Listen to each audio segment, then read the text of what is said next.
थोड़ा सा जो हाई पेयर की जो लोग हैं, हाई पेयर एम्प्लॉइज हैं, खासकर जो अच्छी नौकरी, अच्छे पौधे पे होते हैं नौकरी पे, उनका थोड़ा सा हम शेयर कर लेते हैं उसे कैसे बात करना है। तो ये 2-3 ज्यादा 5-6 स्लाइडें, ज्यादा लंबी नहीं है। अब हमारा मुकाबला होता है अच्छी क्वालिटी के हाई पेयर अच्छी नौकरी करने वाले लोगों के पास, जो अच्छी पोजीशन पे होते हैं, ठीक है ना। आईटी में बड़ा बंदा है किसी का, किसी कंपनी में जनरल मैनेजर है, इस तरह के लोगों से हमारा कई बार मुकाबला हो जाता है, ठीक है ना। और उन लोगों में सामान्य जो नौकरी करता है उस व्यक्ति से थोड़ी सी अलग चीजें होती है, ठीक है ना। पहले तो उनकी इनकम ज्यादा होती है, तो हो सकता है इनकम कमाने का महत्वाकांक्षा उसमें ज्यादा हो सकती है। कई बार बहुत लोग संतुष्ट भी होते हैं कि यार मेरे लाख रुपए महीना मिल रहा है, हम हैप्पी, ठीक है ना। तो जिनको ज्यादा कमाने की इच्छा है, जो महत्वाकांक्षी व्यक्ति है, उसको तो हम आराम से बिजनेस में ला सकते हैं। लेकिन कुछ लोग संतुष्ट होते हैं, ठीक है ना, कि भाई मेरी नौकरी अच्छी है, मैं ऐश कर रहा हूं। ऐसे लोगों को जो आने वाली चुनौतियां हैं नौकरी में, उससे आपको अवगत कराना है, एहसास कराना है। कभी भी बिजनेस के बारे में डिस्कशन नहीं करना है, लेकिन एहसास कराना है। या आपने परिचय बिजनेस शेयर कर रहे हो तब भी आप इस चीज को एहसास करवा सकते हो कि ये जो कॉर्पोरेट वर्ल्ड की जो कड़वी सच्चाई है, जो चैलेंजेस है, ठीक है ना, उनको इनडायरेक्टली एहसास कराइए कि भाई आपकी जब तक नौकरी है तब तक आपकी लाख रुपए की तनख्वाह है, अदरवाइज नहीं है। और जब दुनिया में जो कॉर्पोरेट्स डूब रहे हैं, बड़े बड़े कंपनियां डूब रहे हैं, जेट एयरवेज डूब रही, जैसे जेट एयरवेज डूब गई, SDIL डूब गई, ठीक है। मेरे दोस्त की पत्नी SDIL में काम कर रही थी और उसको कई 1.5 साल तक सैलरी नहीं मिली, ठीक है ना। आखिर में उसको छोड़ना पड़ा और बड़े फाइनेंशियल चैलेंजेस आ गए थे। तो अगर आपका प्रोस्पेक्ट पूरी तरह से संतुष्ट है तो उसकी संतुष्टि से सहमत होइए कि हाँ जी मेरे तो, मैं तो खुश हूँ साहब, मेरी 1 लाख रुपए की तनख्वाह है। बोला मैं आपसे वाकई आपसे सहमत हूँ, लेकिन आज जो कॉर्पोरेट के चैलेंज है, देखिए जेट एयरवेज जैसी कंपनियां चली गई है, SDIL, तो ये है कि जो कॉर्पोरेट कंपनियां डूब रही है उसका वो बड़ा चिंता का कारण है। तो बंदा आपके साथ बोलेगा यस, हाँ ये बात तो है। दूसरी, जो पॉपुलेशन पूरा हो रही है या लोगों में कंपटीशन है कि आपकी क्वालिटी के कितने लोग, आपके एजुकेशन बैकग्राउंड के कितने लोग नौकरी के लाइन में लगे हैं जो आपसे कम तनख्वाह में काम कर सकते हैं। तो जहां कंपटीशन है, पॉपुलेशन ग्रोथ, इसलिए कंपटीशन है, ठीक है ना। प्लस कॉर्पोरेट्स के जो चैलेंजेस है, फाइनेंशियल चैलेंजेस है, आपको पता है कल की न्यूज है, टॉप IT कंपनीज जो हैं, इन्फोसिस, TCS, विप्रो, वो 30 लाख लोगों को नौकरी से निकाल रही है। They are removing 30 lakh people, 30 lakh लोगों को नौकरी से निकालने की तैयारी हो रही है। ये कॉर्पोरेट्स का चैलेंज है। तो जो हाई लेवल पे जो बंदे, उनको ये चैलेंज, क्योंकि उनको थोड़ा सा कंफर्ट लाइफ में जीते हैं, उनको एहसास कराने की आवश्यकता होती है, लेकिन डायरेक्टली नहीं करना है, ठीक है ना। तो किन की क्या चुनौतियां हम थोड़ा सा ले लेते हैं। सेल्फ एम्प्लॉयड जो हैं, जैसे वकील हैं, डॉक्टर्स हैं, एडवोकेट है, उनकी भी चुनौती है, उनके भी कॉम्पिटिशन है।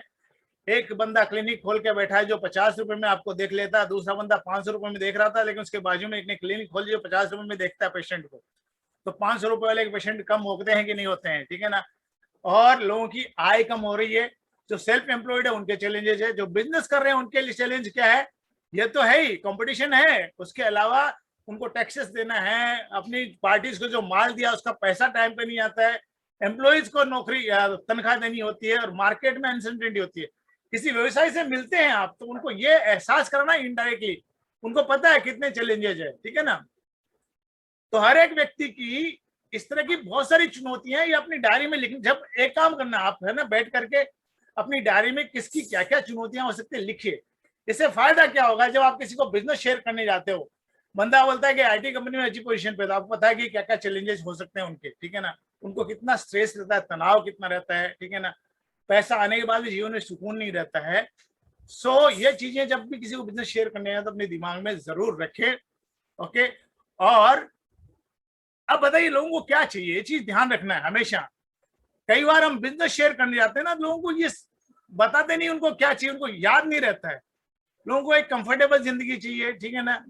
जो हर आदमी चाहता है कि उसको पैसा ना कमाना पड़े और वो आराम से जिंदगी जिए, परिवार के साथ टाइम व्यतीत करना चाहते हैं लोग, स्ट्रेस फ्री जिंदगी जीना चाहते हैं, रेगुलर इनकम का फ्लो चाहता है। हर आदमी चाहता है उसको हमेशा इनकम का डर ना रहे। हर आदमी को ये लगता है कि उसकी नौकरी रहेगी कि नहीं रहेगी।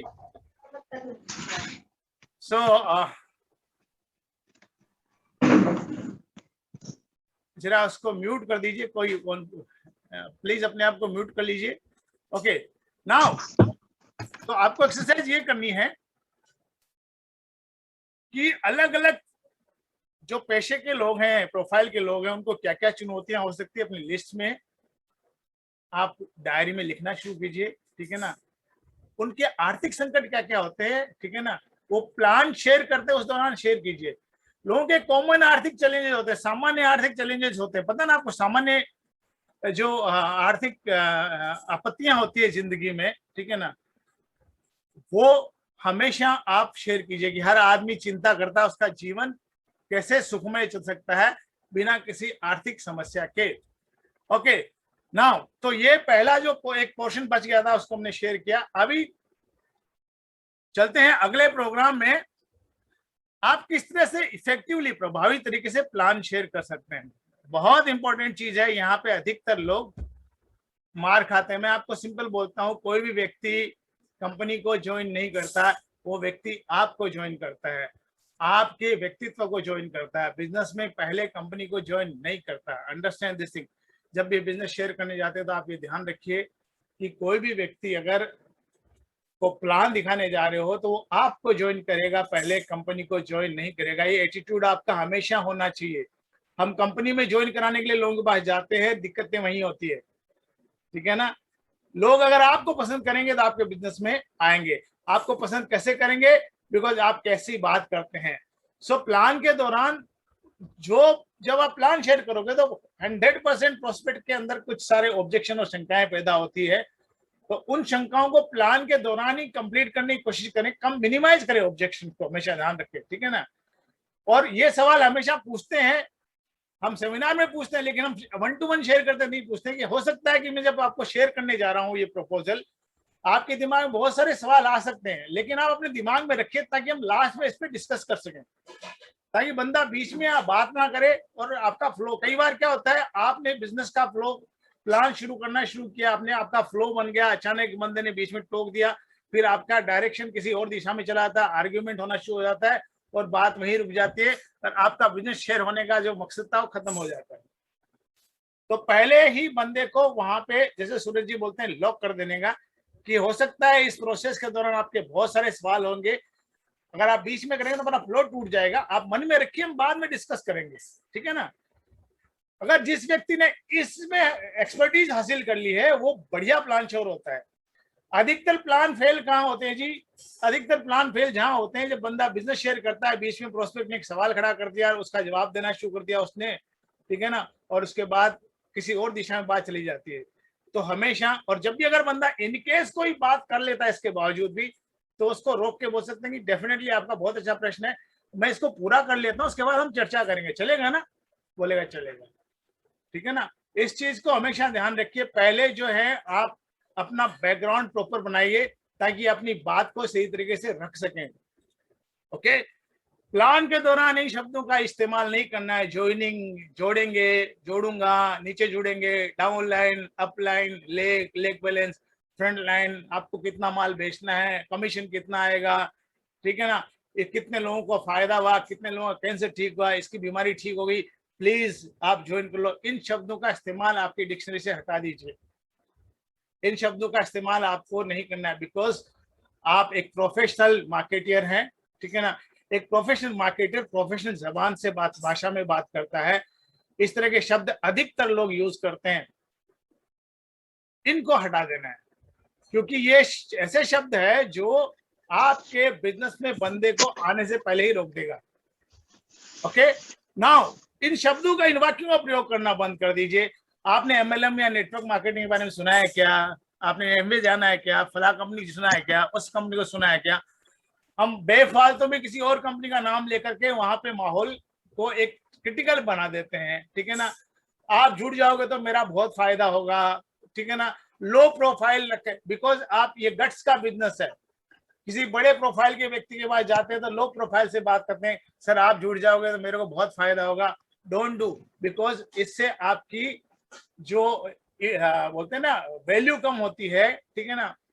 एक प्रोडक्ट खरीद के तो देखो, उसके बाद देखो कैसा होता है। Don't do it. हमारा प्रोडक्ट इतना सस्ता नहीं है, प्लीज हमारा प्रोडक्ट ट्राई करके देखो, डोंट ये यूज नहीं करना है।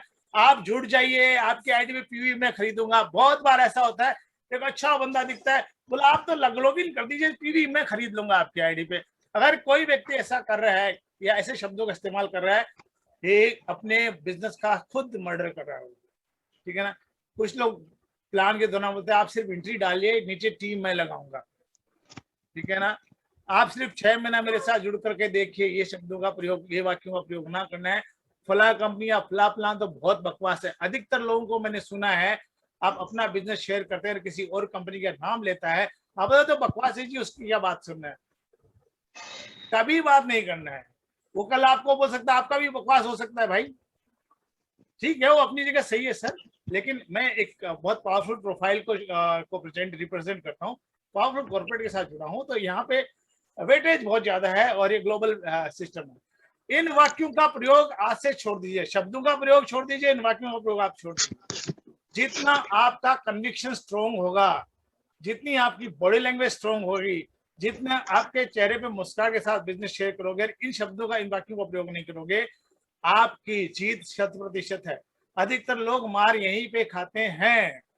ओके, अब प्लान दिखाने से पहले प्रोस्पेक्ट को, जिस आपने उसकी जिम्मेदारियां लिखी थी, उनकी रिस्पॉन्सिबिलिटीज लिखी थी कि उनको क्या आने वाली जिम्मेदारियां हैं, कौन सी प्राथमिकता उनको जीवन में पूरी करती है, उनको पहले याद दिला लीजिए बिजनेस शेयर करने से पहले। कि जैसे आपने बताया था कि आपके कुछ इमीडिएट नीड्स हैं, ठीक है ना, ये कुछ प्रायोरिटीज है जिसको वो पूरा करना है, इसके लिए आपको एक इनकम सोर्स की जरूरत है, ठीक है ना।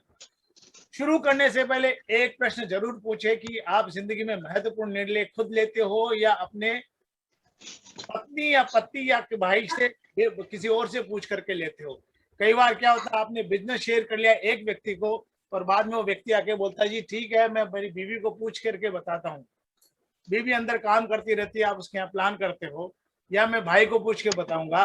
तो अगर बंदा बोलता है यस निर्णय मैं खुद लेता हूँ, तो उसको बिजनेस शेयर कीजिए, या उसी के साथ में किसी और को शेयर करवाना चाहता है तो उसके साथ में बिठा करके बिजनेस शेयर कीजिए। यह प्रश्न हमेशा पूछना है, ठीक है ना। इससे आपकी बहुत सारी समस्या